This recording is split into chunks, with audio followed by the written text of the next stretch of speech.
नमस्कार दोस्तों, स्वागत है आपका बजरंग न्यूज पर। चलिए जानते हैं आज की देश और दुनिया की 25 सिलेक्टेड काम की और महत्वपूर्ण बड़ी खबरों को सिर्फ 15 मिनट में। पर अभी तक आपने इस वीडियो को लाइक नहीं किया तो लाइक कर दीजिए और चैनल पर नए हैं तो सब्सक्राइब कर लें। शक संवत 1948, विक्रम संवत 2083। आज बैशाख मास के शुक्ल पक्ष की त्रयोदशी तिथि और दिन बुधवार है। तदानुसार अंग्रेजी तारीख 29 अप्रैल सन 2026। आज त्रयोदशी तिथि शाम 7:51 तक रहेगी। उसके बाद चतुर्दशी तिथि प्रारंभ हो जाएगी। चलिए सबसे पहले रुख करते हैं गुजरात की ओर, जहां स्थानीय निकाय चुनावों में भारतीय जनता पार्टी ने ऐतिहासिक जीत दर्ज की है। प्रदेश के सभी 15 नगर निगमों में कमल खिल गया है और बीजेपी यहां पूरी तरह से आत्मनिर्भर बन गई है। इस प्रचंड जीत के सामने विपक्ष पूरी तरह से धराशायी नजर आया। कांग्रेस और आम आदमी पार्टी किनारे पर सिमट कर रह गए हैं। इस बंपर जीत ने एक बार फिर साबित कर दिया है कि गुजरात में बीजेपी का किला अभेद्य है और जनता का भरोसा पार्टी पर लगातार कायम है। अब खबर महाराष्ट्र के मीरा रोड से, जहां एक खौफनाक वारदात ने लोगों में लोन वुल्फ अटैक की दहशत पैदा कर दी है। यहां एक सिरफिरे हमलावर ने पहले सिक्योरिटी गार्ड और सुपरवाइजर से उनका धर्म पूछा और फिर उन पर जानलेवा हमला कर दिया। इस सनसनीखेज घटना के बाद पूरे इलाके में तनाव और डर का माहौल है। पुलिस मामले की गंभीरता से जांच कर रही है और यह पता लगाने की कोशिश हो रही है कि क्या इस हमले के पीछे कोई बड़ी आतंकी साजिश तो नहीं है।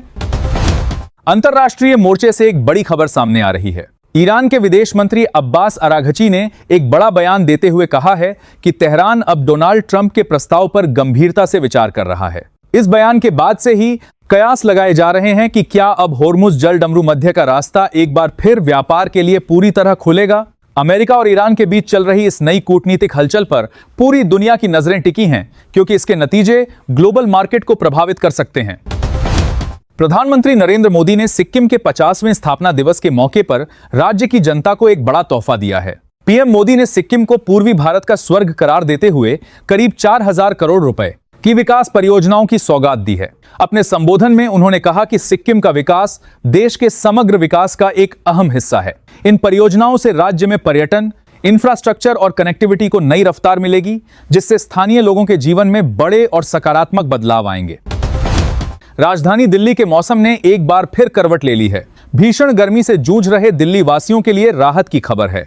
मौसम विभाग ने अगले 3 दिनों तक दिल्ली एनसीआर में तेज आंधी और बारिश का अलर्ट जारी किया है, जिसके बाद साथ ही दिल्ली में प्री मॉनसून गतिविधियां भी शुरू हो जाएंगी। तेज हवाओं और हल्की बारिश से तापमान में भारी गिरावट आने की उम्मीद है, जिससे लोगों को चिलचिलाती धूप और उमस भरी गर्मी से कुछ दिनों तक बड़ी राहत मिल सकती है। प्रधानमंत्री नरेंद्र मोदी एक बार फिर अपने संसदीय क्षेत्र वाराणसी के दौरे पर आ रहे हैं। इस दौरान पीएम मोदी काशीवासियों को 6,332 करोड़ रुपए की विभिन्न विकास परियोजनाओं की बड़ी सौगात देंगे। इस दौरान का एक प्रमुख आकर्षण जनाक्रोश सम्मेलन भी है, जिसमें लगभग 50,000 महिलाओं के जुटने का अनुमान है। इस महासम्मेलन के जरिए बीजेपी आधी आबादी को साधने की कोशिश में है। पूरा शहर पीएम के स्वागत के लिए सज चुका है और सुरक्षा के कड़े इंतजाम किए गए हैं। संयुक्त राष्ट्र के मंच पर अमेरिका और ईरान के बीच जोरदार कूटनीतिक भिड़ंत देखने को मिली है। इस बार अमेरिका की तमाम कोशिशों और दबाव के बावजूद उसे मुंह की खानी पड़ी। भारी विरोध के बीच भी ईरान को संयुक्त राष्ट्र में एक बड़ी और अहम जिम्मेदारी मिल गई है। अंतर्राष्ट्रीय राजनीति में इसे ईरान की एक बड़ी जीत और अमेरिकी कूटनीति के लिए एक झटके के रूप में देखा जा रहा है। इस फैसले से मध्य पूर्व की राजनीति में एक नया मोड़ आ सकता है। पश्चिम बंगाल से एक बड़ी सियासी घटना सामने आई है, जहां टीएमसी सांसद मिताली की कार पर असामाजिक तत्वों ने ईंट पत्थरों से जानलेवा हमला कर दिया। इस हिंसक हमले में सांसद और उनके ड्राइवर को गंभीर चोटें आई हैं। घटना के बाद पुलिस ने त्वरित कार्रवाई करते हुए 3 बीजेपी कार्यकर्ताओं को गिरफ्तार किया है। वहीं टीएमसी ने इस हमले का सीधा आरोप भारतीय जनता पार्टी पर लगाया है। पार्टी का कहना है कि यह हमला केंद्रीय गृह मंत्री अमित शाह की हालिया धमकियों का ही सीधा नतीजा है। आम आदमी की जेब पर एक बार फिर महंगाई की मार पड़ने वाली है। खबर है कि आने वाले समय में एलपीजी सिलेंडर की कीमतों में और इजाफा हो सकता है। सूत्रों के मुताबिक 1 मई से रसोई गैस से जुड़े नियमों और कीमतों में बड़ा फेरबदल होने की पूरी संभावना है। अगर ऐसा होता है तो आम घरों का बजट एक बार फिर बुरी तरह से डगमगा जाएगा। फिलहाल सभी की निगाहें पेट्रोलियम कंपनियों के अगले कदम और सरकार के फैसले पर टिकी हुई हैं। आज सोने, चांदी की कीमतों में बड़ा बदलाव देखने को मिला है। चांदी की कीमत 105 रुपए गिरकर अब 2.44 लाख रुपए प्रति किलोग्राम पर आ गई है। वहीं दूसरी ओर सोने के दाम आसमान छू रहे हैं। 10 ग्राम सोने की कीमत बढ़कर 1.51 लाख रुपए तक पहुंच गई है। आपको बता दें कि इस साल सोने की कीमतों में अब तक 18,000 रुपए का भारी उछाल आ चुका है। त्योहारी सीजन में यह महंगाई आम आदमी की जेब पर सीधा असर डाल रही है।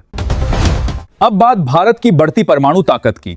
दुनिया के परमाणु शक्ति संतुलन में एक बड़ा बदलाव आने वाला है, क्योंकि कजाकिस्तान ने भारत के लिए अपने यूरेनियम के भंडार खोल दिए हैं। इस ऐतिहासिक समझौते से भारत को निरंतर और सुरक्षित यूरेनियम की आपूर्ति मिलेगी, जो हमारे परमाणु ऊर्जा कार्यक्रमों को एक नई रफ्तार देगा। कजाकिस्तान दुनिया के सबसे बड़े यूरेनियम उत्पादक देशों में से एक है। ऊर्जा संकट से निपटने और स्वच्छ ऊर्जा के क्षेत्र में यह भारत के लिए एक गेम चेंजर साबित होने वाला है। मौसम विभाग ने एक डराने वाली चेतावनी जारी की है। इस साल मई और जून में लू का प्रकोप और भी भयंकर होने वाला है। इसके पीछे कारण है सुपर एल नीनो, जो इस बार भारत में कहर बरपा सकता है। आपको याद दिला दें कि 1877 में ऐसे ही एल नीनो के कारण भयंकर सूखा पड़ा था, जिसमें 2 करोड़ से ज्यादा लोगों की जान गई थी और फसलें तबाह हो गई थीं। 140 साल बाद फिर से उसी खतरे की आहट है, इसलिए भीषण गर्मी से बचने की तैयारियां अभी से शुरू करनी होंगी।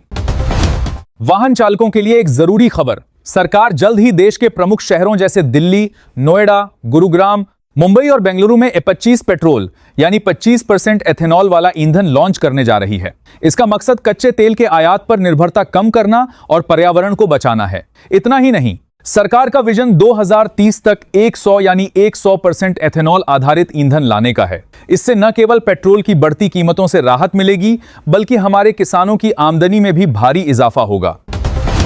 बढ़ते तापमान और भीषण गर्मी को देखते हुए नोएडा प्रशासन ने बड़ा फैसला लिया है।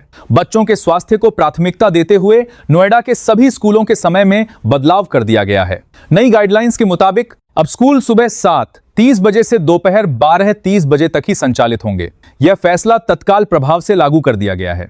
प्रशासन ने सभी स्कूलों को निर्देश दिया है कि वे बच्चों के लिए पीने के पानी और ORS की पर्याप्त व्यवस्था रखें, ताकि उन्हें लू से बचाया जा सके।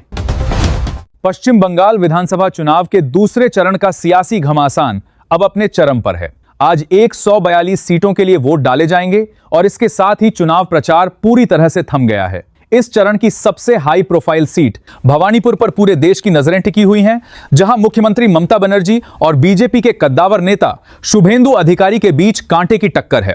दोनों ही पार्टियों ने वोटरों को लुभाने के लिए पूरी ताकत झोंक दी है। अब देखना दिलचस्प होगा कि जनता किस पर अपना भरोसा जताती है। गुरुग्राम में चल रही बुलडोजर की कार्रवाई पर आज सुप्रीम कोर्ट से भी कोई राहत नहीं मिली है। सर्वोच्च न्यायालय ने इस मामले में तत्काल रोक लगाने से साफ इनकार कर दिया है। अदालत ने याचिकाकर्ताओं को निर्देश दिया है कि वे अपनी अपील लेकर पहले पंजाब और हरियाणा हाईकोर्ट का दरवाजा खटखटाएं। प्रशासन का कहना है कि यह कार्रवाई अवैध निर्माण और अतिक्रमण के खिलाफ की जा रही है। अब सबकी निगाहें हाईकोर्ट पर टिकी हैं कि क्या वहां से प्रभावित लोगों को कोई अंतरिम राहत मिल पाती है या नहीं। आम आदमी पार्टी की नेता आतिशी ने मोदी की गारंटी को लेकर केंद्र सरकार पर तीखा हमला बोला है। उन्होंने सवाल दागा है कि दिल्ली की महिलाओं को दिए जाने वाले 2,500 रुपए आखिर कहां गए। आतिशी ने तंज कसते हुए कहा कि चुनाव से पहले बड़े बड़े वादे किए जाते हैं, लेकिन जमीनी हकीकत कुछ और ही है। उन्होंने कहा कि महिलाओं के सशक्तिकरण के नाम पर सिर्फ जुमलेबाजी हो रही है। इस तीखे बयान के बाद राजनीति एक बार फिर से गर्मा गई है।